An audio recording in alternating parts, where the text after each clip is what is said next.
they're barking up the wrong tree about the old... No, I'm delighted. Delighted? Not at As Booth makes his way toward the presidential box, he is seen, but no one stops him. He was well known to everyone, a popular actor, of course. And that let Booth get right behind Lincoln. You are not used to the manners of a good society. Booth is in position at Ford's. Booth comes into the box right as the whole theater bursts into laughter. As the crowd roars with laughter, Booth takes aim. Stop apologizing, old man. And so that moment where the whole future looked like had finally lifted, the clouds had separated, comes crashing down.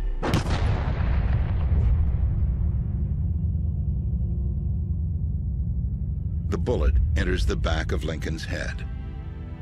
Booth stepped up to him, fired a shot from perhaps 3-4 inches, not right against Lincoln's head, but close, and it hit Lincoln in the back of the head, like a sledgehammer would. This is the Derringer that Booth used on April 14. It's about 6 inches long, weighs about 8 ounces. A part of the Ford's theater collection, this instrument of history was Booth's personal weapon.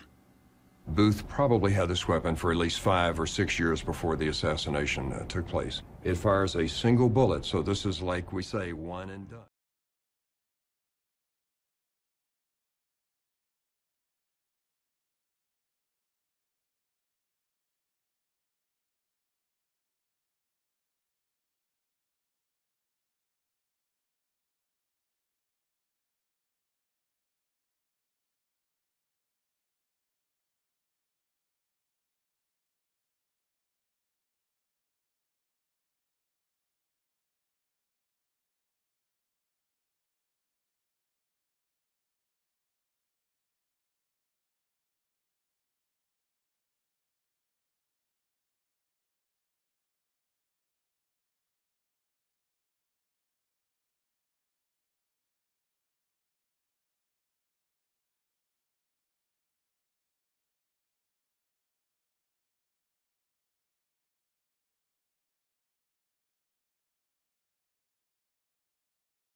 Who talk about Lincoln's ghost living in the second-floor residence of the White House. Of course, there's a bedroom named for him, the Lincoln bedroom. He didn't actually sleep there, by the way. It was his office, but it's now a bedroom. And from time to time, you hear stories told about strange happenings in the middle of the night.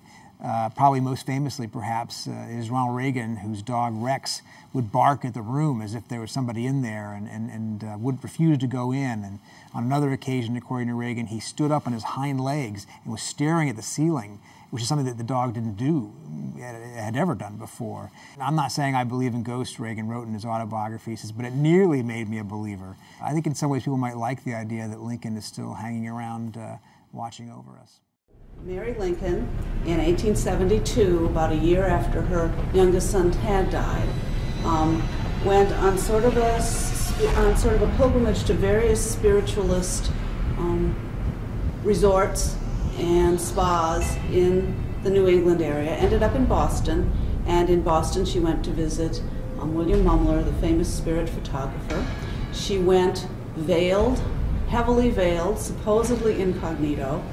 Supposedly, as he tells it, he did not know who she was. And she didn't take her veil off till he was behind the camera. Again, this is his telling. And he took the picture. And then 3 days later, she came back to pick up her print. And lo and behold, there was Abraham Lincoln standing behind her. He's got his hands on her shoulders, and he's watching over her. And she said later that during one of her seances, just before she went to Boston, she had felt his presence standing behind her with his hands on her shoulders. So she was quite pleased with this.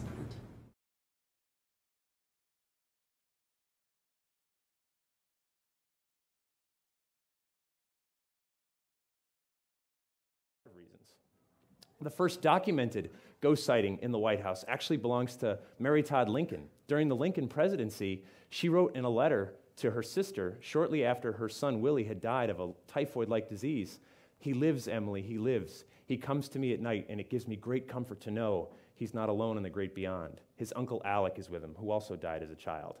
Now, you could say that's just a distraught mother who's grieving her son and dreaming it and perceives it as real, and I might agree with you. Now, we know the Lincolns held seances in the White House. They wanted to reach out to their son that they lost. But then something happened decades later. In the early 1900s, a military aide named Archibald Butt, unfortunate name I know, but it was his, he writes in his memoirs he got to visit the White House and interview some of the staff and found out that they told him it was haunted by the ghost of a little boy. And the only little boy to ever die there was Willie Lincoln, but they didn't name him. So the story lives on.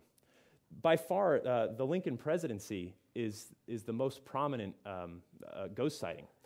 Abraham Lincoln has been seen throughout the building, especially in this room, which they call the Lincoln bedroom. The thing is, it was never his bedroom. This used to be the executive office before they added the east and west wings. And what I love about some of these stories is that the witnesses are so credible, and I want you to meet one. This is Tony Savoy, the White House chief operations foreman. Tony's job was to go upstairs in the morning early, turn on the lights, and water the plants. He was doing his job, and he looked up, and he says he sees Abraham Lincoln sitting on a chair with his legs crossed and his hands resting, and looked right at him, and then disappeared. And he comes downstairs, and he tells the assistant usher what he had just seen, and he was told, "You're one of many people that has seen Lincoln over the years." So these stories live on and go on again and again.